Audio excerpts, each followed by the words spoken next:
আসসালামু আলাইকুম everyone, welcome to Ayesha Jaisha's kitchen. আজকে আমি আপনাদের সঙ্গে সবচাইতে সহজ আর ইয়াম্মি একটা ডেজার্টের রেসিপি শেয়ার করব। আজকে তৈরি করছি মিল্ক পুডিং। এই পুডিংটা দেখতে এতটাই আকর্ষণীয় যে কোনো স্পেশাল ওকেশনে এটা কিন্তু হিট একটা ডেজার্ট তৈরি হয়ে যাবে। আর উপকরণও লাগছে মাত্র 3টি। তাহলে আমি রেসিপিতে চলে যাচ্ছি। প্রথমে এই পুডিংটা বানানোর জন্য একটি মিক্সিং বোলে নিয়ে নিচ্ছি 1 কাপ পরিমাণে লিকুইড দুধ।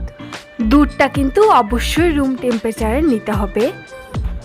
1 কাপ দুধের জন্য আমি এখানে যোগ করে দিব 1 টেবিল চামচ পরিমাণে আগার পাউডার। যে কোনো তরল উপাদানকে জমাট বাঁধানোর জন্য এই আগার পাউডারটা ব্যবহার করা হয়। আগার পাউডারের পরিবর্তে আপনারা জেলেটিনটাও ব্যবহার করতে পারেন। যে কোনো সুপার শপ অথবা ডিপার্টমেন্টাল স্টোরে এই আগার পাউডারটা কিন্তু অনায়াসে পেয়ে যাবেন। ভালোভাবে মিশিয়ে এটা একটা সাইডে রেখে দিচ্ছি। এবার একটি প্যানে নিয়ে নিচ্ছি 2 কাপ পরিমাণে লিকুইড দুধ। আগার পাউডার সহ এখানে কিন্তু 3 কাপ দুধ ব্যবহার করা হয়েছে। এবার এই দুধটাকে অনবরত নেড়ে চেড়ে চুলার হিটটা মিডিয়াম টু লো হিটে রেখে জাল দিয়ে নিব। আমি কিন্তু এখানে ফুল ক্রিম দুধটা ব্যবহার করেছি, অর্থাৎ যে দুধ থেকে ক্রিমটা তুলে নেওয়া হয়নি। ক্যামেরাতে দেখতে হয়তো এরকম লাগতে পারে, আপনারা অবশ্যই চেষ্টা করবেন যেন ফুল ক্রিম দুধটাই হয়, এতে করে কিন্তু টেস্টটা খুবই ভালো আসে। তারপরে আমি এখানে যোগ করে দিচ্ছি 1/2 কাপ পরিমাণে চিনি। মিষ্টিটা আপনারা আপনাদের টেস্ট অনুযায়ী কমিয়ে বাড়িয়ে নিতে পারেন। এবার চিনিটাকে খুব ভালোভাবে গলিয়ে নিব। যেহেতু এই পুডিংয়ের মূল উপাদানই হচ্ছে দুধ আর চিনি, তাই চেষ্টা করবেন দুধ আর চিনিটাকে একটু বেশি সময় ধরে জাল করে নেওয়ার জন্য। এতে করে কিন্তু টেস্টটা আরও ভালো হয়। তারপরে এর সঙ্গে আরও যোগ করে দিব 1 টিস্পুন পরিমাণে ভ্যানিলা এসেন্স। এতে করে খুব ভালো একটা ফ্লেভার পাওয়া যায়। ভ্যানিলা এসেন্স হাতের কাছে না থাকলে এলাচের গুঁড়োটাও ব্যবহার করতে পারেন, অথবা একটি এলাচের মুখটা ফাটিয়েও এর মধ্যে ব্যবহার করতে পারেন। তবে পুডিংটা বসানোর সময় কিন্তু এলাচটা তুলে ফেলে দিতে হবে। তারপর এর মধ্যে আমি সেই আগার মিক্সচারটা দিয়ে দিব। আগার পাউডারটা দেওয়ার পর কিন্তু দুধটা খুব দ্রুত ঘন হতে থাকবে। অনবরত নেড়ে ছেড়ে একটু মিশিয়ে নিতে হবে। এ পর্যায়ে কিন্তু চুলার হিটটা বাড়ানো যাবে না, মিডিয়াম টু লো হিটে রেখে দুধটা জাল করে নিতে হবে। 2 থেকে 3 মিনিট জাল করে নিয়ে এটা আমি একটা মোল্ডে ঢেলে নিচ্ছি। মোল্ড হিসাবে আমি একটা রাউন্ড বোল ব্যবহার করেছি। আপনারা চাইলে যে কোনো কিছুতেই পুডিংটা সেট করতে পারেন। মোল্ডে পুডিংয়ের মিশ্রণটা দেওয়ার পর পুডিংয়ের মোল্ডটা একটু ট্যাপ করে নিব, যাতে ভিতরে কোনো বাবল না থাকে। তারপরে উপরের সবগুলো বাবল একটু স্প্যাচুলা দিয়ে ভেঙে দিব। এবার এই পুডিংটা সেট হওয়ার জন্য রেখে দেব 1 ঘন্টার জন্য। ফ্রিজে রাখার কোনো প্রয়োজন নেই, নর্মালে রাখলেই হবে। 1 ঘন্টা পর আমি উপরে জেলিটা সেট করতে চলে যাচ্ছি। একটি প্যানে দিয়ে দিচ্ছি 1 কাপ পরিমাণে পানি। এই পানিটা কিন্তু আমি রুম টেম্পারেচারে পানি নিয়েছি, আর চুলাটা কিন্তু এই মুহূর্তে অফ আছে। এই মুহূর্তেই কিন্তু আগার পাউডারটা দিয়ে নিতে হবে। গরম পানিতে কখনোই আগার পাউডারটা দেওয়া যাবে না। এরপর এর মধ্যে আমি যোগ করে দিব 1/2 কাপ পরিমাণে চিনি। 1 কাপ পানির জন্য এখানে আমি 1/2 কাপ পরিমাণে চিনি ব্যবহার করেছি। আপনারা মিষ্টিটা বেশি খেতে চাইলে আরও বেশি দিতে পারেন। তারপরে এর সঙ্গে যোগ করে দেব রেড ফুড কালার। পুডিংটা আমি 2টা লেয়ার অথবা 2টা কালার করতে চাচ্ছি, এজন্যই রেড ফুড কালারটা ব্যবহার করা। আর এই পুডিংটার বিশেষত্বই কিন্তু এই 2টা কালার। তারপরে এর সঙ্গে 1 টেবিল চামচ পরিমাণে আগার পাউডার যোগ করে দিব।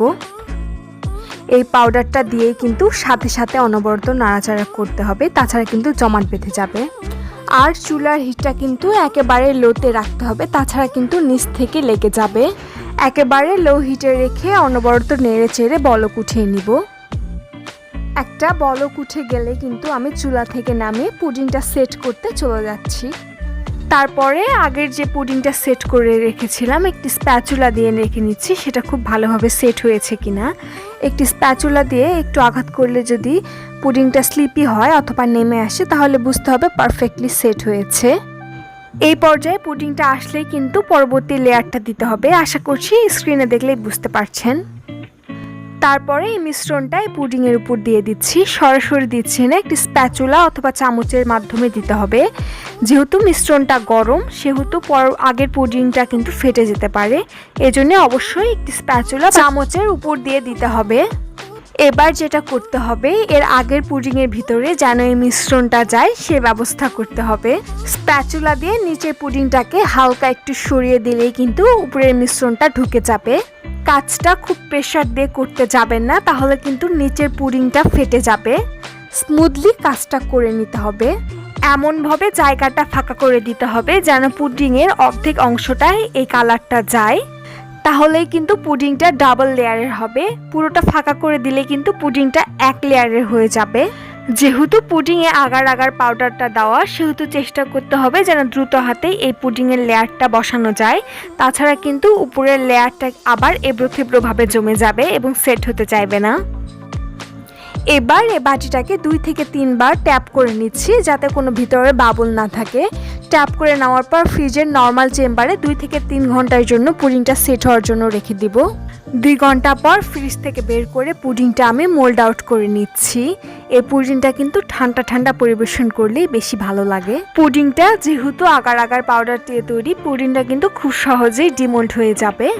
এবার আমি পুডিংটা কেটে দেখাচ্ছি। পুডিংটা এতটা স্মুথ হয়েছে যে মুখে দেওয়ার সাথে সাথেই কিন্তু একেবারে মিলিয়ে যাবে। আর পুডিংটা দেখতে কিন্তু খুবই আকর্ষণীয়। যে কোনো ওকেশনের আগের দিন বানিয়ে যদি পুডিংটা পরের দিন ঠান্ডা ঠান্ডা সার্ভ করতে পারবেন, দেখবেন সবাই এটা খুবই পছন্দ করবে। আর আমার মনে হয় এত কম উপকরণে এত সুন্দর একটা ডেজার্ট যে তৈরি করা যায় সেটা কিন্তু কেউ বিশ্বাস করবে না। এই গরমে জাস্ট কলিজাটা ঠান্ডা হয়ে যাওয়া কিন্তু একটা ডেজার্ট আইটেম এইটা। আর আমিও আশা করব আমার আজকের এই রেসিপি আপনাদের ভালো লেগেছে আর সহজও মনে হয়েছে। তো আমার আজকের রেসিপি যদি আপনাদের ভালো লাগে প্লিজ ভিডিওটিতে একটি লাইক করুন। আপনাদের ভালো লাগা সবার মাঝে ছড়িয়ে দিতে ভিডিওটি শেয়ার করুন। আমাকে কিছু বলতে চাইলে কমেন্ট করে জানাতে পারেন। আমাকে উৎসাহ দিতে প্লিজ আমার চ্যানেলটা সাবস্ক্রাইব করুন। রেসিপিটি বাসায় ট্রাই করলে আমার ফেসবুক পেজে ছবিটি শেয়ার করতে পারেন। এতক্ষণ আমার সঙ্গে থাকার জন্য আপনাকে অসংখ্য অসংখ্য ধন্যবাদ।